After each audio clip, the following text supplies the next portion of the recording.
প্রিয় শিক্ষার্থীবৃন্দ, আসসালামু আলাইকুম।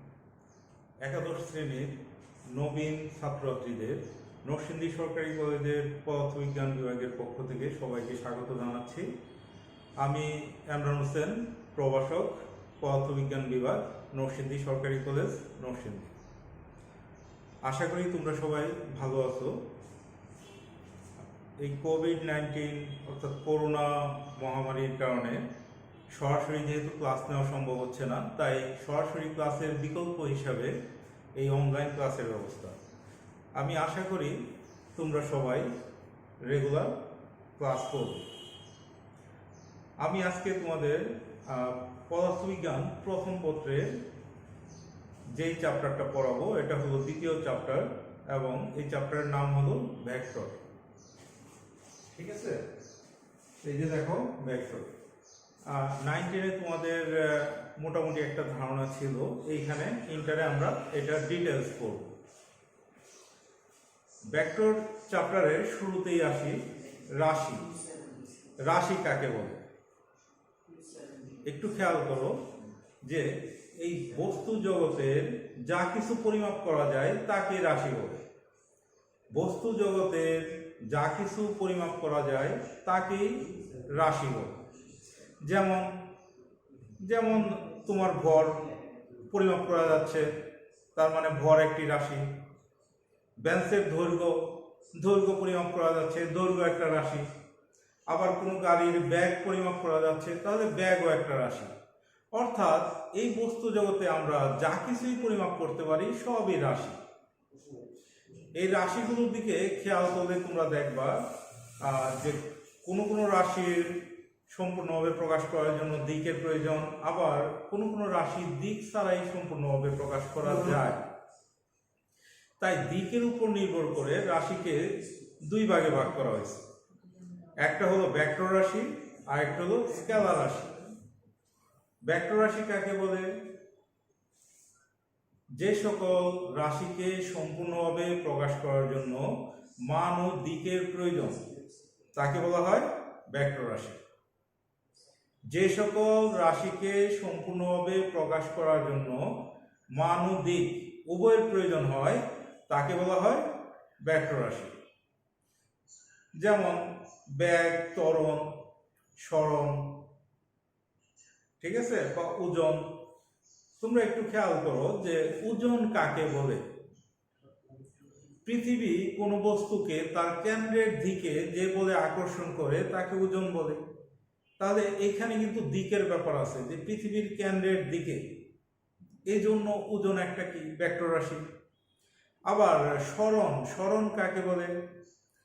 কোনো নির্দিষ্ট দিকে বস্তুর অতিক্রান্ত দূরত্বকে সরণ বলে। এইখানেও কিন্তু কি নির্দিষ্ট দিকে হইতে হবে। ঠিক আছে, যখন নির্দিষ্ট দিকে দূরত্ব হবে তখন এই দূরত্বটা হয়ে যাবে সরণ। তার মানে আমরা দেখতেছি যে সকল রাশির মান থাকবে এবং দিকও থাকবে, এই সকল রাশিকে বলবো আমরা ভেক্টর রাশি। আর স্কেলার রাশি কাকে বলে? যে সকল রাশিকে সম্পূর্ণভাবে প্রকাশ করার জন্য শুধুমাত্র মানই যথেষ্ট, দিকের প্রয়োজন নেই, এই ধরনের রাশিকে বলবো আমরা স্কেলার রাশি। যেমন ভর। যেমন তোমাকে আমি জিজ্ঞাসা করলাম যে তোমার ভর কত, তুমি বললো 50 কেজি, 60 কেজি। ঠিক আছে, তাহলে এইখানে কিন্তু কোনো দিকের প্রয়োজন নাই। ভর 50 কেজি বললা, তার মানে কমপ্লিট, এখানে কোনো দিকের ব্যাপার আসতেছে না। বা দূরত্ব কাকে বলে? কোনো বস্তুর অবস্থানের পরিবর্তনকে দূরত্ব বলে। তার মানে সময়ের সাথে কোনো বস্তুর যদি অবস্থানের পরিবর্তন হয় তখনই এটাকে দূরত্ব বলবো। এখানে কিন্তু আমি দিকের কথা বলি নাই। তার মানে খেয়াল করো, যে সকল রাশি সম্পূর্ণভাবে প্রকাশ করার জন্য মান এবং দিক দুইটাই আসতেছে, ওই রাশিকে বলতেছি আমরা ভেক্টর রাশি।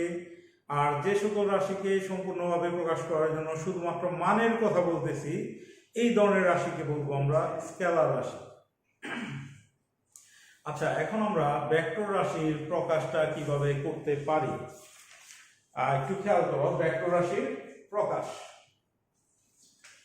সাধারণত একটা তীর চিহ্নিত সরলরেখা দিয়ে একটি ভেক্টর রাশিকে প্রকাশ করা হয়। সাধারণত একটি তীর চিহ্নিত সরলরেখা দিয়ে একটি ভেক্টর রাশিকে প্রকাশ করা হয়। এবং তোমাদের মনে রাখতে হবে এই যে যেই বিন্দু থেকে আমরা ভেক্টরটা আঁকা শুরু করলাম এটাকে বলবো আমরা পাদবিন্দু বা আদি বিন্দু বা প্রারম্ভিক বিন্দু, ঠিক আছে। আর যেখানে তীর চিহ্নটা এটাকে বলবো আমরা শীর্ষবিন্দু বা প্রান্তিক বিন্দু। এই কথাটা অবশ্যই ভালোভাবে মনে রাখতে হবে। এইখানে আমরা দেখো ভেক্টরটা কিন্তু ও বিন্দু থেকে আঁকা শুরু করব, তাহলে ও বিন্দুটা হবে আমাদের পাদবিন্দু অথবা আদি বিন্দু বা প্রারম্ভিক বিন্দু। আর পি বিন্দুতে দেখো তীর চিহ্ন আছে, এই পি বিন্দুটাকে বলবো আমরা শীর্ষবিন্দু বা প্রান্তিক বিন্দু। এবং এই যে ভেক্টরটা আঁকলাম এটার দৈর্ঘ্য দিয়ে বোঝাবে ভেক্টরের মান, দৈর্ঘ্য দিয়ে বোঝাবে ভেক্টরের মান, আর দিক বোঝাবে তীর চিহ্ন দিয়ে। দেখো এটার দিক হবে ও থেকে পি এর দিকে, অর্থাৎ আদি বিন্দু বা পাদবিন্দু থেকে শীর্ষবিন্দুর দিকে। তাহলে আমরা এটার দৈর্ঘ্য দিয়ে মান বুঝবো এবং তীর চিহ্ন দিয়ে দিক বুঝবো, যে দিকটা হবে ও থেকে পি এর দিকে, ঠিক আছে। এখন আমরা ধরলাম এ একটা ভেক্টর, ক্যাপিটাল এ একটা ভেক্টর। এটাকে আমরা কিভাবে প্রকাশ করব? এটা উপরে আমরা যদি একটা তীর চিহ্ন দিয়ে দেই তাহলে ভেক্টর বোঝাবে, অথবা এটার উপরে একটা দাগ দিয়ে দিলাম এটা দিয়েও ভেক্টর বোঝাবে। আবার নিচে যদি দেই তাও কি ভেক্টর বোঝাবে, ঠিক আছে। একটু খেয়াল করো, আমরা এই তিন ভাবে সাধারণত প্রকাশ করতে পারি। উপরে তীর চিহ্ন দিয়ে, উপরে একটা টান দিয়ে, বা নিচে একটা টান দিয়ে বার চিহ্ন দিয়ে। কিন্তু আমরা এটাই সবচেয়ে বেশি ব্যবহার করব, এটাই সবচেয়ে বেশি ব্যবহার হয়, ঠিক আছে। ভেক্টরের প্রতীক হিসেবে এই চিহ্নটাই আমরা বেশি ব্যবহার করব, কারণ এইখানে তাকিয়ে দেখো এটা কিন্তু গড় হিসাবে অনেক জায়গায় ব্যবহৃত হয়। তাই আমরা দেখে কিন্তু কনফিউজ হয়ে যাব, এটা কি গড় না ভেক্টর, ঠিক আছে। তখন এটা দেখে যেহেতু কনফিউশন সৃষ্টি হয়, আমরা কনফিউশনে কেন যাব? তাই আমরা ব্যবহার করব এইটা তীর চিহ্ন হিসেবে যেটা। আবার যখন ছাপার অক্ষরে হয় তখন যদি বোল্ড করে থাকে, ছাপার অক্ষরে বোল্ড করে থাকা মানে বুঝবো এটা একটা ভেক্টর রাশি, মানে বইয়ের মধ্যে ছাপার অক্ষর। যদিও আমাদের বইয়ের মধ্যে এই তীর চিহ্ন দিয়ে ব্যবহার করা হয়েছে, কিন্তু নরমালি ছাপার অক্ষরে যদি বোল্ড করে থাকে তখনও আমরা বুঝবো এটা একটা ভেক্টর রাশি, ঠিক আছে। আবার যখন আমরা এটার দুই পাশে পরম মান চিহ্ন দিয়ে দিলাম, অ্যাবসলিউট চিহ্ন দিয়ে দিলাম, তখন এটা দিয়ে আমরা বুঝবো এটা হলো এই ভেক্টরের মান, এটা দিয়ে বুঝবো আমরা এই ভেক্টরের মান। কিন্তু আমরা সাধারণত শুধু এ দিয়েও ভেক্টরের মান বুঝাই, শুধু এ থাকা মানেও আমরা বুঝবো এই ভেক্টরের মান। আর ছাপার অক্ষরে যখন সরু হরফে থাকবে মানে চিকন করে থাকবে তখন বুঝবো এটা ভেক্টরের মান। একটু খেয়াল করো, যখন ছাপার অক্ষরে বোল্ড করে মোটা করে থাকবে তখন এটাকে বলবো ভেক্টর রাশি, আর যখন সরু হরফে থাকবে তখন এটাকে বলবো ভেক্টরের মান, ঠিক আছে।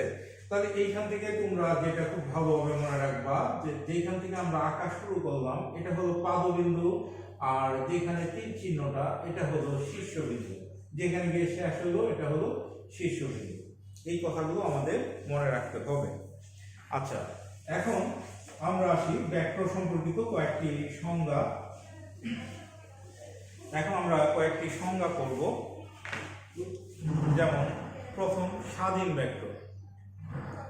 যে ভেক্টরের পাদবিন্দু স্বাধীন, অর্থাৎ যে কোনো জায়গা থেকে শুরু হইতে পারে, এই ধরনের ভেক্টরকে বলবো আমরা স্বাধীন ভেক্টর। একটু খেয়াল করো, স্বাধীন ভেক্টর কাকে বলে?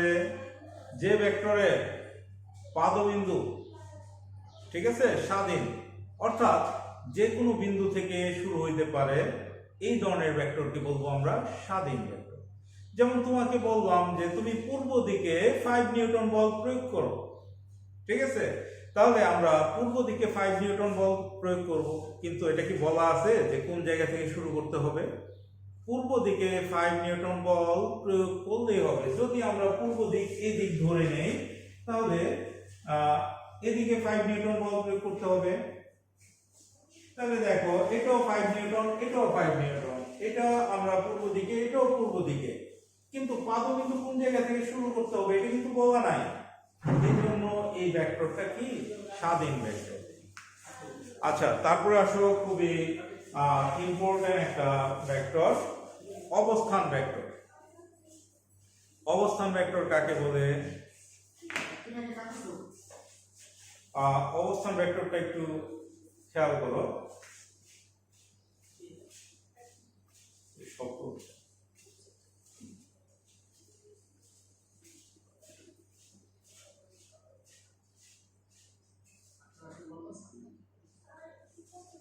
আচ্ছা, তার আগে আমাদের আরেকটা জিনিস জানতে হবে। দেখো এটা কিন্তু একটা দ্বিমাত্রিক কাঠামো, ঠিক আছে? একমাত্রিক কাঠামো হতে পারে, দ্বিমাত্রিক কাঠামো হতে পারে, আবার ত্রিমাত্রিক কাঠামো হতে পারে, ঠিক আছে? একমাত্রিক কাঠামোটা একটু চিন্তা করো। মনে করো এটা একটা সুতা বা দড়ি, ঠিক আছে? এইখান থেকে একটু খেয়াল করো, এইখান থেকে মনে করো এটা মূল বিন্দু বলবো। এইখান থেকে একটা পিঁপড়া হেঁটে হেঁটে যাচ্ছে, ঠিক আছে? ধরো কোনো এক সময় এইখানে আসলো। এখন পিঁপড়াটা কত দূরে আছে এটা বোঝানোর জন্য আমার স্থানাঙ্ক প্রয়োজন, ঠিক আছে? এখন প্রশ্ন হলো স্থানাঙ্ক কয়টা লাগবে। দেখো এইখান থেকে এই পর্যন্ত আমি যদি বলি মূল বিন্দু হতে সে 4 মিটার দূরে আছে, তাহলে ক্লিয়ারলি বোঝা যাচ্ছে, কারণ মূল বিন্দু থেকে দেখো অক্ষ কিন্তু একটাই আছে, রাস্তা একটাই আছে, ঠিক আছে? তার মানে আমি একটা স্থানাঙ্ক ব্যবহার করে যদি বলি 4 মিটার দূরে, তাহলে ইজিলি বোঝা যাচ্ছে যে পিঁপড়াটা কোথায় আছে। তাহলে এই যে এটা হলো একমাত্রিক কাঠামো, ঠিক আছে? এবং যখন একটা স্থানাঙ্ক দিয়ে প্রকাশ করব তখন এটাকে বলা হবে একমাত্রিক স্থানাঙ্ক ব্যবস্থা। কিন্তু তুমি একটু চিন্তা করো, এটা হলো মূল বিন্দু, এটা মূল বিন্দু, পিঁপড়াটা এখন এইখানে আছে, ঠিক আছে? পিঁপড়াটা যদি এইখানে থাকে তখন এখন তুমি যদি বলো যে মূল বিন্দু হতে সে 4 মিটার দূরে আছে, তাহলে কি অবস্থানটা, পিঁপড়ার অবস্থানটা সঠিকভাবে বোঝা যাচ্ছে? সঠিকভাবে কিন্তু বোঝা যাচ্ছে, কারণ এইখান থেকে 4 মিটার এদিকে হইতে পারে, এদিকে হইতে পারে, এদিকে হইতে পারে, এদিকে হইতে পারে, যে কোনো জায়গায় হইতে পারে, ঠিক আছে? মূল বিন্দু থেকে 4 মিটার কিন্তু অনেক দিকে হইতে পারে, তাই বোঝা যাচ্ছে না। কিন্তু আমরা যদি মনে করো স্থানাঙ্ক দেই এক্স ওয়াই, দুইটা স্থানাঙ্ক দেই, যে সে হলো এক্স অক্ষের দিকে x মিটার দূরত্ব অতিক্রম করছে এই বরাবর, আবার y অক্ষের দিকে y মিটার, তাহলে y মিটার তুমি উপরে যাবা, তাহলে কি নির্দিষ্ট বিন্দু পেয়ে যাবা। একটু খেয়াল করো, x অক্ষের দিকে x মিটার গেছে, y অক্ষের দিকে y মিটার, তাহলে কিন্তু একদম একুরেট বিন্দুটা আমরা পেয়ে যাচ্ছি যে বস্তুটা, পিঁপড়াটা কোথায় আছে। তার মানে এইখানে বস্তুর অবস্থান বর্ণনা করার জন্য কিন্তু স্থানাঙ্ক লাগতেছে দুইটা। এই কাঠামোটা হলো দ্বিমাত্রিক কাঠামো এবং এটাকে বলা হয় দ্বিমাত্রিক স্থানাঙ্ক ব্যবস্থা। আবার তুমি চিন্তা করো, এখানে পিঁপড়া না হলে যদি একটা মশা হয়, একটা মশা বা মাছি এইখানে আছে, ঠিক আছে? এইখানে আছে, তখন এইটা হলো মূল বিন্দু, তখন x অক্ষের দিকে x, y অক্ষের দিকে y, তাহলে কিন্তু আমরা এই বিন্দুটা পাচ্ছি। কিন্তু এই বিন্দু হতে কত উপরে আছে এটার জন্য কিন্তু আরেকটা স্থানাঙ্ক লাগবে, এটা হলো z, ঠিক আছে? যে এই বিন্দু থেকে কত উপরে আছে মশাটা, এটা বোঝার জন্য z, তার মানে স্থানাঙ্ক লাগতেছে কয়টা? 3টা।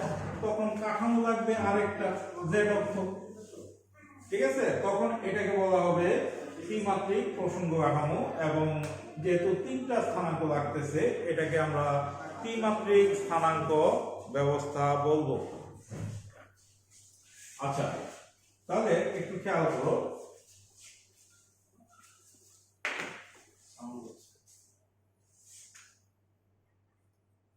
আচ্ছা একটু খেয়াল করো,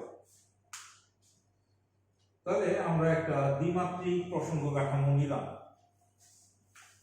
কোন একটা বস্তু এইখানে আছে পি, অবস্থান ভেক্টরটা কি ওপি। তাহলে অবস্থান ভেক্টরের সংজ্ঞাটা আমরা কিভাবে দেব একটু মনোযোগ দিয়ে খেয়াল করো।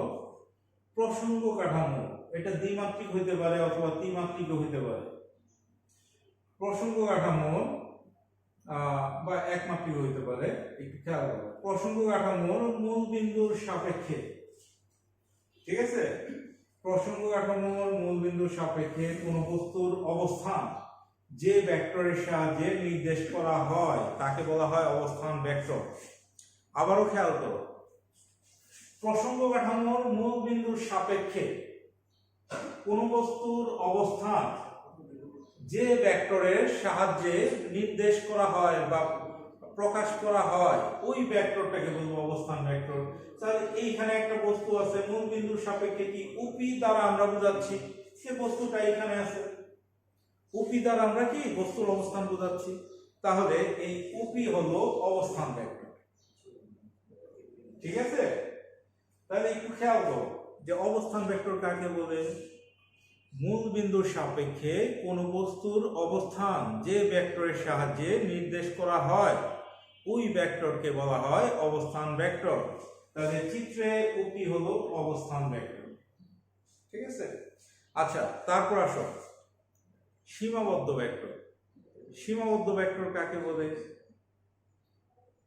একটু খেয়াল করো, যে ভেক্টরের পাদবিন্দু নির্দিষ্ট, আমরা চাইলেও যে কোনো জায়গা থেকে নিতে পারবো না, ঠিক আছে। যে ভেক্টরের পাদবিন্দু নির্দিষ্ট সেই ভেক্টরকে বলবো আমরা সীমাবদ্ধ ভেক্টর। যেমন উদাহরণ হিসেবে দাও, উদাহরণ কি? এখানে তোমরা একটু লক্ষ্য করো, যে ভেক্টরের পাদবিন্দু নির্দিষ্ট তাকে বলা হয় সীমাবদ্ধ ভেক্টর। উদাহরণ হিসেবে কি আমরা অবস্থান ভেক্টরের কথা বলতে পারি না? কারণ অবস্থান ভেক্টর, দেখো অবস্থান ভেক্টরের সংজ্ঞাটা কি ছিল? মূল বিন্দুর সাপেক্ষে, মানে পাদবিন্দু অবশ্যই মূল বিন্দু থেকে শুরু হইতে হবে। যেহেতু অবস্থান ভেক্টরের পাদবিন্দু সবসময় মূল বিন্দু থেকে শুরু হইতে হবে, তাই অবস্থান ভেক্টর একটি সীমাবদ্ধ ভেক্টর, ঠিক আছে। এইখান থেকে অনুধাবন কোশ্চেন করা যায় যে অবস্থান ভেক্টর একটি সীমাবদ্ধ ভেক্টর, ব্যাখ্যা করো। এটার আনসারটা আমরা কিভাবে দেব? প্রথমে সীমাবদ্ধ ভেক্টরের সংজ্ঞা দেব। যে ভেক্টরের পাদবিন্দু নির্দিষ্ট, ঠিক আছে, এই ধরনের ভেক্টরকে বলা হয় সীমাবদ্ধ। আর অবস্থান ভেক্টর কাকে বলে? প্রসঙ্গ কাঠামোর মূল বিন্দুর সাপেক্ষে কোন বস্তুর অবস্থান যে ভেক্টরের সাহায্যে নির্দেশ করা হয় তাকে বলা হয় অবস্থান ভেক্টর। যেহেতু অবস্থান ভেক্টরের পাদবিন্দু সবসময় মূল বিন্দু থেকে শুরু হয়, তাই অবস্থান ভেক্টর একটি সীমাবদ্ধ ভেক্টর, ঠিক আছে। আচ্ছা, তারপর আসো সদিশ ভেক্টর। সদিশ ভেক্টর কাকে বলে? সমজাতীয় দুইটা ভেক্টর, একটু খেয়াল করো, সমজাতীয় দুইটা ভেক্টর যদি পরস্পর সমান্তরাল হয় এবং একই দিকে কাজ করে তখন এই ধরনের ভেক্টরকে বলবো আমরা সদিশ ভেক্টর। দুটি সমজাতীয় ভেক্টর যদি সমান্তরাল হয় এবং একই দিকে ক্রিয়া করে তখন এই ধরনের ভেক্টরকে বলবো আমরা সদিশ ভেক্টর। তারপর বিসদিশ ভেক্টর। বিসদিশ ভেক্টর কাকে বলে?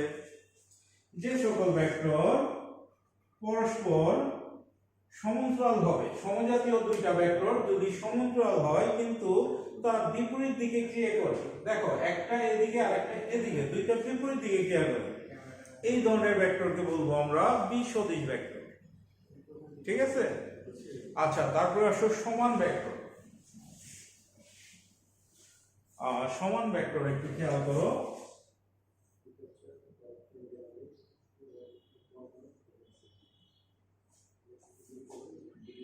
দুটি ভেক্টর যদি সমজাতীয়, দুটি সমজাতীয় ভেক্টর যদি সমান্তরাল হয়, একই দিকে ক্রিয়া করে এবং তাদের মান যদি সমান হয় তখন তাদেরকে বলবো সমান ভেক্টর। এটা যদি এ ভেক্টর হয়, এটা যদি বি ভেক্টর হয়, তাহলে আমরা লিখতে পারবো a vector equal two b vector. এদেরকে বলা হবে সমান ভেক্টর। দেখো দুটি ভেক্টর সমজাতীয় ভেক্টর যদি সমান্তরাল সমান এবং একই দিকে ক্রিয়া করে তখন তাদেরকে বলা হবে সমান ভেক্টর। আবার দুটি ভেক্টর যদি সমান হয় সমান্তরাল হয় কিন্তু দিক যদি বিপরীত দিকে হয়, খেয়াল করো সমান সমান্তরাল কিন্তু দিক বিপরীত দিকে, এই ধরনের ভেক্টরকে বলবো আমরা বিপরীত ভেক্টর বা ঋণাত্মক ভেক্টর। তাহলে এটা যদি a হয়, a ভেক্টর হয়, এটা হবে মাইনাস a ভেক্টর। খেয়াল করো দুটি ভেক্টর যদি পরস্পর সমান্তরাল সমান কিন্তু বিপরীত দিকে ক্রিয়া করে তখন তাদেরকে বলা হবে বিপরীত ভেক্টর বা ঋণাত্মক ভেক্টর। তাহলে একটু খেয়াল করো a ভেক্টর এটা হবে কি মাইনাস a ভেক্টর। এটা মনে রাখতে হবে, একটু পরে এটা আমাদের কাজে লাগবে। তাই যখনই তোমাদেরকে বলবো একটি বিপরীত ভেক্টর আঁকো বা একটি ঋণাত্মক ভেক্টর আঁকো তখন যাতে তোমরা আঁকতে পারো এই জন্য মনোযোগভাবে খেয়াল করো। ঠিক আছে, মনোযোগ দিয়ে খেয়াল করো। যখনই আমরা একটা ভেক্টর দেব, ধরো তোমাদেরকে দিলাম যে এটা একটা ভেক্টর, এটা p, ধরে নিলাম যে এটা ঋণাত্মক ভেক্টর আঁকো, তাহলে কি করবা, এটার সমান সমান্তরাল নিবা, দিকটা খালি কি হবে বিপরীত হবে। এটা সমান সমান্তরাল কিন্তু দিকটা হবে কি বিপরীত। তোমরা সমান্তরাল তো বুঝো, ঠিক আছে, অবশ্যই সমান্তরাল হইতে হবে, দিক যাতে মানে পেস না হয়, এটা একদম সমান্তরাল হইতে হবে। ঠিক আছে, তাহলে এটা যদি p হয় এটা কি হবে মাইনাস p। আচ্ছা, তাহলে এটা খুব ইম্পর্টেন্ট, এটা ভালোভাবে মনে রাখবা। তারপর আছে সমরেখা ভেক্টর। দুই বা ততোধিক ভেক্টর যদি একই রেখা বরাবর ক্রিয়া করে বা সমান্তরালে ক্রিয়া করে তখন এদেরকে বলা হবে সমরেখা ভেক্টর। দুই বা ততোধিক ভেক্টর যদি একই রেখা বরাবর একই দিকে ক্রিয়া করে বা সমান্তরালে ক্রিয়া করে তখন এদেরকে বলা হবে সমরেখা ভেক্টর। তারপর আসো সমতলীয় ভেক্টর। সমতলীয় ভেক্টর কাকে বলে, একই তলে, এটা একটা তল, এই তলে দুই বা ততোধিক ভেক্টর যদি থাকে তখন এদেরকে বলবো আমরা সমতলীয় ভেক্টর। ঠিক আছে, দেখো এটা একটা তল না, একই তলে যদি দুই বা ততোধিক ভেক্টর থাকে সবগুলোকেই বলবো আমরা যে এরা হলো সমতলীয় ভেক্টর। ঠিক আছে, আচ্ছা, তারপর হলো সঠিক ভেক্টর। যে সঠিক ভেক্টর কাকে বলে, যে ভেক্টরের মান শূন্য নয় তাকে বলা হয় সঠিক ভেক্টর। যে ভেক্টরের মান শূন্য নয় তাকে বলা হবে সঠিক ভেক্টর। তাহলে শূন্য ভেক্টর কাকে বলে, যে ভেক্টরের মান, একটু খেয়াল করো, শূন্য, যে ভেক্টরের মান শূন্য তাকে বলা হয় শূন্য ভেক্টর। একটু মনোযোগ দিয়ে খেয়াল করো, যে ভেক্টরের মান শূন্য নয় তাকে বলা হয় সঠিক ভেক্টর, আর যে ভেক্টরের মান শূন্য তাকে বলা হয় শূন্য ভেক্টর বা নাল ভেক্টর। ঠিক আছে, এটা মনে রাখবে। আচ্ছা, তারপর আসো সরণ ভেক্টর। সরি, তার আগে আরেকটা ভেক্টর আছে একক ভেক্টর। একক ভেক্টরটা আমাদের খুবই ইম্পর্টেন্ট একটা ভেক্টর, এটা আমাদের অনেক কাজে লাগবে। একক ভেক্টর কাকে বলে, যে ভেক্টরের মান একক অর্থাৎ এক তাকে বলা হবে একক ভেক্টর। যে ভেক্টরের মান এক তাকে বলবো আমরা একক ভেক্টর। ঠিক আছে, তাহলে একক ভেক্টরটা হলো আমাদের খুবই ইম্পর্টেন্ট একটা ভেক্টর। তোমরা অনেকেই বাংলা হিন্দি মুভি দেখো, এই ধরনের মুভিতে দেখবা যে গ্রুপ ডান্স আছে। গ্রুপ ডান্সের মধ্যে একটু ভালোভাবে খেয়াল করলেই দেখবা যে নায়ক নায়িকা তাদেরকে অন্য কালারের ড্রেস পরানো হয়। ঠিক আছে, যারা অনেকেই নাচে সবাই এক ধরনের ড্রেস, শুধুমাত্র নায়ক নায়িকা থাকে ভিন্ন কালারের ড্রেস। এরকম করার কারণ কি, এরকম করার কারণ হলো তাদেরকে ফোকাস করা, যাতে খুব সহজেই তাদেরকে আমাদের চোখে পড়ে যে তারা হলো হিরো হিরোইন, নায়ক নায়িকা, দে আর স্পেশাল। তাদেরকে যাতে আমাদের সহজেই চোখে পড়ে, এই জন্য তাদেরকে কি ভিন্ন একটা ড্রেস পরানো হয়। একইভাবে যেহেতু একক ভেক্টর আমাদের খুবই ইম্পর্টেন্ট একটা ভেক্টর, এই জন্য ধরো স্মল এ এটা একটা একক ভেক্টর, এই জন্য এখানে তীর চিহ্নের পরিবর্তে আমরা আলাদা একটা চিহ্ন দেব এরকম, যাতে আমরা এটা থেকে সহজেই বুঝতে পারি যে এটা একটা একক ভেক্টর। ঠিক আছে, এই চিহ্নটার নাম হলো ক্যাপ বা টুপি বা হ্যাট। ক্যাপ, টুপি বা হ্যাট। ঠিক আছে, আচ্ছা এটাকে আমরা করব এ ক্যাপ, অথবা সাধারণত এ ক্যাপ পড়াটাই ভালো। ঠিক আছে, আচ্ছা এটার গুরুত্ব কেন বেশি? কারণ এটা হলো এমন একটা ভেক্টর যেটার মান হলো 1, অর্থাৎ কোন একটা রাশির দিক যদি প্রকাশ করতে চায় একক ভেক্টরের সাহায্যে সহজেই প্রকাশ করতে পারি। সে কি করবে? সে শুধুমাত্র দিক প্রকাশ করবে, মানের কোনো পরিবর্তন করবে না। কারণ কোনো একটা রাশিকে 1 দিয়ে যদি গুণ দাও তাহলে ওই রাশিটাই হবে। যদি কোনো একটা ভেক্টর রাশির মান 100 হয়, এটাকে 1 দিয়ে গুণ দাও তাহলে 100ই তো হবে। ঠিক আছে, এই জন্য একক ভেক্টরের গুরুত্বটা বেশি। সে মানের কোনো পরিবর্তন করে না অন্য একটা রাশির, কিন্তু তার দিকটা ঠিকই প্রকাশ করে। এবং মনে করো এ একটা ভেক্টর, আমরা বলবো এই ভেক্টরের সমান্তরালে একটি একক ভেক্টর নির্ণয় করো। একক ভেক্টর নির্ণয় করার পদ্ধতি হলো এই ভেক্টরটাকে ভেক্টরের মান দিয়ে ভাগ করতে হবে। ঠিক আছে, এই ভেক্টরটাকে ভেক্টরের মান দিয়ে ভাগ করতে হবে। তাহলে একটি ভেক্টর রাশিকে তার মান দিয়ে ভাগ করলে কি পাবো? একক ভেক্টর পাবো। ঠিক আছে, তাহলে এটা খুব ইম্পর্টেন্ট, তোমরা ভালোভাবে দেখবা। আচ্ছা তারপর আসো সরণ ভেক্টর। এটাও আমাদের খুব ইম্পর্টেন্ট একটা সংজ্ঞা।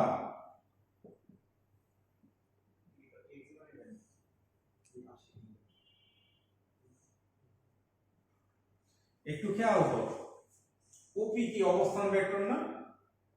কোনো এক সময় বস্তুটা এখানে ছিল, মনে করো একটা পিঁপড়া এখানে ছিল, কিছুক্ষণ পরে সে হেঁটে হেঁটে কিউ বিন্দুতে চলে গেল। তাহলে পিঁপড়াটার বর্তমান অবস্থান ভেক্টর কোনটা? O Q. আগে ছিল অবস্থান ভেক্টর ওপি, কিন্তু বর্তমান অবস্থান ভেক্টর হলো ও কিউ। তাহলে বস্তুর কি অবস্থানের পরিবর্তন হয়েছে না? অবস্থানের পরিবর্তন কতটুকু হয়েছে? অবস্থানের পরিবর্তন হয়েছে পি কিউ। ঠিক আছে, তাহলে এই যে অবস্থানের পরিবর্তন পি কিউ, এটাকে বলবো আমরা সরণ ভেক্টর। তাহলে সরণ ভেক্টর কাকে বলে? অবস্থান ভেক্টরের পরিবর্তনকে সরণ ভেক্টর বলে। অবস্থান ভেক্টরের পরিবর্তনকে সরণ ভেক্টর বলে। তাহলে এটাকে যদি আমরা আর আই ভেক্টর দিয়ে চিহ্নিত করি, এটাকে যদি আমরা আর এফ ভেক্টর দিয়ে চিহ্নিত করি, এটাকে যদি ডেল আর ভেক্টর দিয়ে চিহ্নিত করি, একটু খেয়াল করো আর আই, আই মানে হলো ইনিশিয়াল, আদি, আদি অবস্থান ভেক্টর, এফ মানে হলো ফাইনাল, চূড়ান্ত, চূড়ান্ত অবস্থান ভেক্টর আর এফ, আর ডেল আর হলো অবস্থান ভেক্টরের পরিবর্তন অর্থাৎ সরণ ভেক্টর। তাহলে সরণ vector del R equal to আমরা লিখতে পারবো R F minus R I, কারণ পরিবর্তন বলতে আমরা নরমালি বুঝবো শেষটা থেকে আদিটা বিয়োগ। তাহলে del R vector equal to R F vector minus R I vector. এটা একটা সূত্র হিসেবে তোমরা মনে রাখতে পারো, এটা আমাদের পরবর্তীতে কাজে লাগবে। তাহলে সরণ ভেক্টর কাকে বলে? অবস্থান ভেক্টরের পরিবর্তনকে সরণ ভেক্টর বলে। এবং ডেল আর ভেক্টর অর্থাৎ সরণ ভেক্টর ইকুয়াল টু কি? R F vector minus R I vector, অর্থাৎ শেষ অবস্থান ভেক্টর মাইনাস আদি অবস্থান ভেক্টর। তোমরা এইভাবে মনে রাখতে পারো। আচ্ছা এটা মুছে দিলাম। আরেকটা ভেক্টর আছে বিপ্রতীপ ভেক্টর বা ব্যতিহার ভেক্টর। সমজাতীয় দুটি ভেক্টরের একটি ভেক্টরের মান যদি অপরটির বিপরীত রাশির সমান হয়, তখন এই ধরনের ভেক্টরকে বলা হবে ব্যতিহার ভেক্টর বা বিপ্রতীপ ভেক্টর। খেয়াল করো, সমজাতীয় দুটি ভেক্টরের যদি একটির মান অপরটির বিপরীত রাশির সমান হয়, অর্থাৎ একটা যদি 7i হয় একটা ভেক্টর, আর একটা কত হবে 1/7i, এই ধরনের ভেক্টরকে বলা হবে বিপরীত ভেক্টর বা ব্যতিহার ভেক্টর। তাহলে একটা যদি ভেক্টর যদি 5i হয়, আরেকটা কি হবে 1/5i, তাহলে একটার মান আরেকটা কি হচ্ছে বিপরীত রাশির সমান। এই জন্য এই ধরনের ভেক্টরকে বলা হবে বিপরীত ভেক্টর বা ব্যতিহার ভেক্টর। এই সংজ্ঞাগুলো যতগুলো বললাম সবগুলোই তোমরা বই থেকে মুখস্থ করবা। বইয়ের লিস্ট অলরেডি দেওয়া হয়েছে তোমাদের, সিরিয়ালে 1 নম্বরে সম্ভবত শাহজাহান তপনের বই দেওয়া আছে, এই বইটা অবশ্যই কিনবে। তারপর তোমাদের ইচ্ছা মতো আরেকটা বই কিনলে ভালো হয়, কারণ মিনিমাম 2টা বই তোমাদের রাখতেই হবে, ঠিক আছে? আচ্ছা, তাড়াতাড়ি তোমরা খুব শীঘ্রই বই কিনে নেবে যারা এখনো কিনো নাই। ম্যাক্সিমাম স্টুডেন্টই আমি জানি বই কিনে ফেলছো, যারা কিনো নাই অবশ্যই কিনে নেবে, ঠিক আছে? আচ্ছা, এখন আসো ভেক্টরের যোগ বিয়োগ। নরমালি তোমরা চিন্তা করো দুইটা স্কেলার রাশির যোগ কি সাধারণ বীজগণিতের নিয়মে করা যায় কিনা?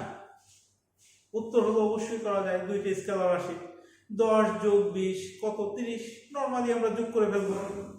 এখন প্রশ্ন হলো দুটি ভেক্টর রাশি যোগ বিয়োগ কি সাধারণ নিয়মে করতে পারবা কিনা, সাধারণ বীজগণিতের নিয়মে। যেমন দেখো, আমরা 3 মিটার গেলাম এ থেকে বি এর দিকে, তারপর এদিকে গেলাম 4 মিটার বি থেকে সি এর দিকে, তাহলে টোটাল দূরত্ব কত হলো এসি।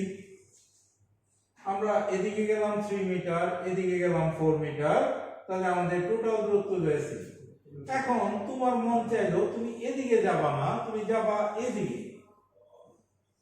তাহলে এদিকে গেলা 4 মিটার ডি বিন্দুতে, তাহলে এখন সরণ কিন্তু কি এডি। একটু খেয়াল করো, তুমি এদিকে গেলা প্রথমে 3 মিটার, পরে 4 মিটার, তখন হলো এসি। কিন্তু তুমি 3 মিটার যাওয়ার পরে এদিকে না গিয়ে তুমি এদিকে গেলা, তখন কিন্তু সরণ হয়ে গেল এডি। এখন তোমরা চিত্র থেকে দেখতেছো এসি আর এডি কি সমান না, এসি আর এডি কিন্তু সমান না, ঠিক আছে? যেহেতু সমান না আমরা বুঝতেছি কি, তার মানে দুইটা ভেক্টরের যোগ কি সাধারণ নিয়মে করা যাচ্ছে না, ঠিক আছে? কারণ দুইটা ভেক্টরের লব্ধি সমষ্টি, দুইটা ভেক্টরের সমষ্টি 4 - 3 = 1 থেকে 4 + 3 = 7, যে কোনো মান হইতে পারে, ঠিক আছে? 4 - 3 = 1, 4 + 3 = কি? একটু খেয়াল করো, 4 - 3 = 1, 4 + 3 = 7, অর্থাৎ 1 থেকে 7 পর্যন্ত যে কোনো মান হইতে পারে। একটু খেয়াল করো যে প্রথমে গেলা 3 মিটার, যদি দিক চেঞ্জ না করে একই দিকে যাও 4 মিটার, তখন কত হবে 7 মিটার, ঠিক আছে? আচ্ছা, আবার প্রথমে গেলাম মনে করো এদিকে 3 মিটার, আবার এদিকে ব্যাক করলাম 4 মিটার, তখন কিন্তু ওই বিন্দু থেকে বিপরীত দিকে কিন্তু কত হচ্ছে 1 মিটার হচ্ছে, ঠিক আছে? তার মানে সর্বোচ্চ হইতে পারে 7, সর্বনিম্ন হইতে পারে 1। আর যদি মনে করো কোণ উৎপন্ন করে যায়, যে 3 মিটার গেল এদিকে, এইখান থেকে কোণ উৎপন্ন করে যায়, ঠিক আছে? তখন কত হবে 1 থেকে 7 এর ভিতর যে কোনো রাশি হতে পারে, ঠিক আছে? আরেকবার বলতেছি আমি, তোমরা একটু খেয়াল করো, অনেক শব্দ হচ্ছে, একটু খেয়াল করো। 4 - 3 = 1, ঠিক আছে? সর্বনিম্ন কখন হবে? যখন তুমি একটা দূরত্ব যেদিকে অতিক্রম করলা, পরবর্তী দূরত্বটা যদি তার একই রেখা বরাবর বিপরীত দিকে যাও, তখন কিন্তু 1 হবে, মানে সর্বনিম্ন মানটা হবে। আর দুইটা দূরত্ব যদি একই দিকে, প্রথম গেলা 3 মিটার আবার একই দিকে গেলা 4 মিটার, তখন কিন্তু লব্ধি হয়ে যাবে কত 7। আর তুমি প্রথম গেলা 3 মিটার ধরো এদিকে, পরে 4 মিটার গেলা এদিকে, মানে একটা কোণ উৎপন্ন করে, ঠিক আছে, তখন কিন্তু 1 থেকে 7 এর ভিতরে যে কোনো মান হইতে পারে, ঠিক আছে, 1 থেকে 7 এর ভিতর যে কোনো মান হইতে পারে। আচ্ছা যাই হোক, এখন যেহেতু আমরা সাধারণ বীজগণিতের নিয়মে করতে পারতেছি না, কিন্তু যোগ তো আমাদের করতে হবে, তাহলে এই যোগ কিভাবে করা যায়? যোগের বেশ কিছু নিয়ম আছে, এর মধ্যে একটা নিয়ম হলো সাধারণ নিয়ম, ঠিক আছে। সাধারণ নিয়মটা কি একটু খেয়াল করো। মনে করো আমরা দুইটা ভেক্টর রাশি নিলাম, একটা হলো a আর একটা হলো b, আমরা যোগ করব a প্লাস b, অর্থাৎ a এর সাথে b যোগ করতে হবে। তাহলে প্রথম ভেক্টর কোনটা? a vector. দ্বিতীয় ভেক্টর কোনটা? b vector. a এর সাথে b যোগ করতে হবে। সাধারণ নিয়মটা একটু খেয়াল করো। তোমরা পাদবিন্দু শীর্ষবিন্দু ক্লাসে শুরুতে বলা হয়েছে, সবাই চিনো। প্রথম ভেক্টরের শীর্ষবিন্দুতে দ্বিতীয় ভেক্টরের পাদবিন্দু স্থাপন করতে হবে। প্রথম ভেক্টরের শীর্ষবিন্দুতে দ্বিতীয় ভেক্টরের পাদবিন্দু স্থাপন করতে হবে, ঠিক আছে। তাহলে দেখো, প্রথম ভেক্টরের শীর্ষবিন্দু এটা, দ্বিতীয় ভেক্টরের পাদবিন্দু ধরো আলাদাই আঁকলাম। প্রথম ভেক্টর হলো a, প্রথম ভেক্টরের শীর্ষবিন্দুতে দ্বিতীয় ভেক্টরের পাদবিন্দু, দিক কিন্তু পরিবর্তন করা যাবে না।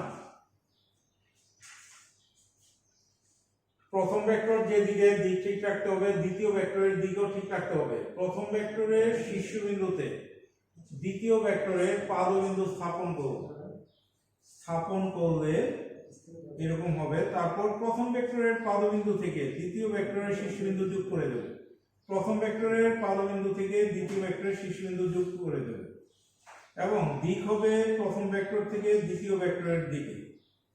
তাহলে এই যে এই রেখাটাই হবে এই দুইটার যোগফল, অর্থাৎ a প্লাস b। আমি আবারও বলতেছি, একটু এটা ভালোভাবে মুখস্থ করব, বুঝে মুখস্থ করব। প্রথম ভেক্টরের শীর্ষবিন্দুতে দ্বিতীয় ভেক্টরের পাদবিন্দু স্থাপন করব, ঠিক আছে। স্থাপন করলে তারপর আবার প্রথম ভেক্টরের পাদবিন্দু থেকে দ্বিতীয় ভেক্টরের শীর্ষবিন্দু যোগ করে দেব। তাহলে এই যে রেখাটা, এটাই হবে তাদের যোগফল, এবং দিক হবে প্রথম ভেক্টরের পাদবিন্দু থেকে দ্বিতীয় ভেক্টরের শীর্ষবিন্দুর দিকে, ঠিক আছে। আচ্ছা, তোমাদের বাড়ির কাজ হিসেবে দিচ্ছি, a ভেক্টর, এটা মনে করো b ভেক্টর। তোমরা a প্লাস b এটার চিত্রটা আঁকবা, আবার b প্লাস a এটার চিত্র আঁকবা, ঠিক আছে। a প্লাস b এর চিত্র আঁকবা, b প্লাস a।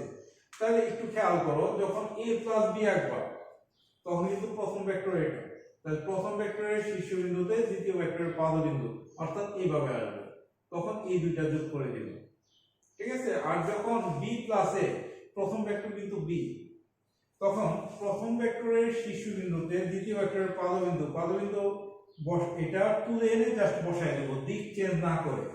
দেখো, এটা তুলে খালি দিক চেঞ্জ না করে বসায় দেব, তাহলে কি এটা এইভাবে হবে না, তখন এই দুইটা যোগ করে দিবা, ঠিক আছে। তাহলে এটা তোমাদের বাড়ির কাজ হিসেবে থাকবে।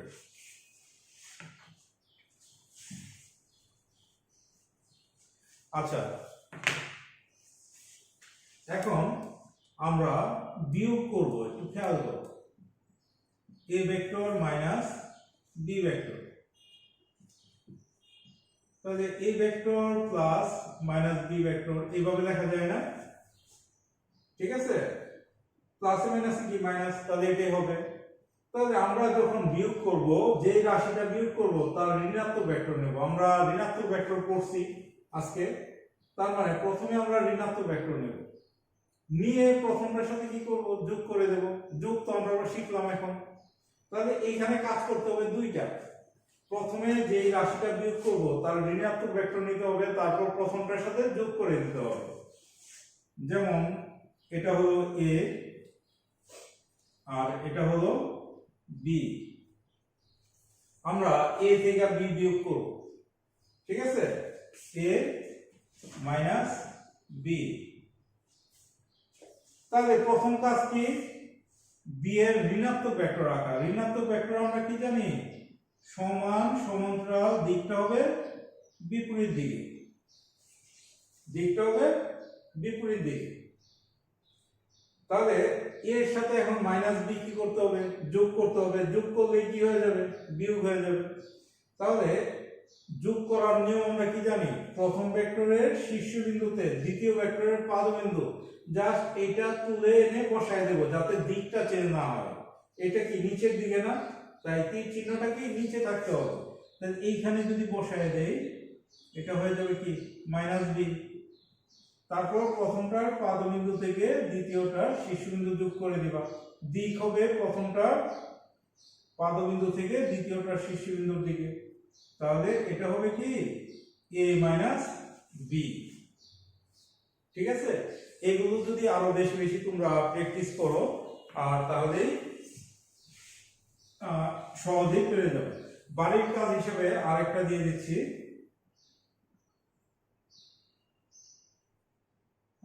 এ ধরো এদিকে, বি ধরো এদিকে, মানে এটা বাম দিকে কাত হয়ে আছে, বিটা ডান দিকে কাত হয়ে আছে।